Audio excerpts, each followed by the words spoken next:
வணக்கம். நீங்கள் இணைத்திருப்பது தேடல் மீடியா செய்திகளுடன்.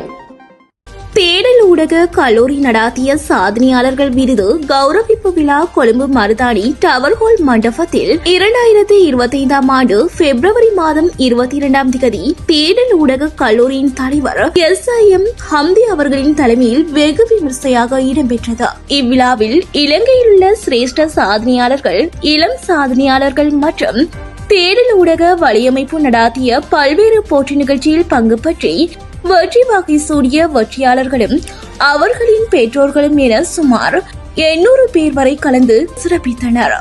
இந்த நிகழ்வில் சிரேஷ்ட அதிதியாக ஐநா சபையின் மருத்துவ பிரிவின் சூடான் நாட்டின் முன்னாள் மருத்துவ அதிகாரியும் கொழும்பு நாராயண்பிட்டி இராணுவ மருத்துவ பிரிவின் பணிப்பாளராக கடமையாற்றும் டாக்டர் MS நியாஸ் அவர்களும், சக்தி மற்றும் சிரேச தொலைக்காட்சியின் செய்தியாளரும், சர்வதேச மனித உரிமைகள் உலகளாவிய பணி ஊடக பணிப்பாளரும், அமெரிக்க பல்கலைக்கழகத்தின் மூலம் மனித சிறப்பு தங்க விருதினை பெற்ற ஊடகவியலாளர் SWM ஃபஸ்லான் அவர்களும் கலந்து சிறப்பித்தனர். சிரேஷ்ட சாதனையாளர்களாக ஊடகத்துறையிலே சிறந்து விளங்கும் டிக்கா ப்ரோ என்று அழைக்கப்படும் ரிஃப்கான் அவர்களும், ஆதில் உஸ்மான் அவர்களும், அதேபோன்று VR ராஸ்கோல் என்று அழைக்கப்படும் நஹ்மத்துல்லாஹ் அவர்களும் கலந்து சிறப்பித்தனர். மேலும் இளம் சாதனையாளர்களான நீச்சல் வீரர் சலாமா அவர்களும், இளம் குத்துச்சண்டை வீரர் யாஸ்மின் முகமது உசைத் அவர்களும், இளம் ஊக்குவிப்பாளர்களும், கலை இலக்கியவாதிகளும்,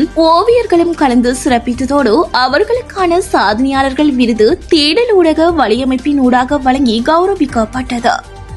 மேலும் இங்கு மாணவர்களின் திறமைகள் வெளிக்கொணரப்பட்டு சான்றிதழ்கள் மற்றும் பரிசில்கள் வழங்கி கௌரவிக்கப்பட்டமை விசேட அம்சமாகும்.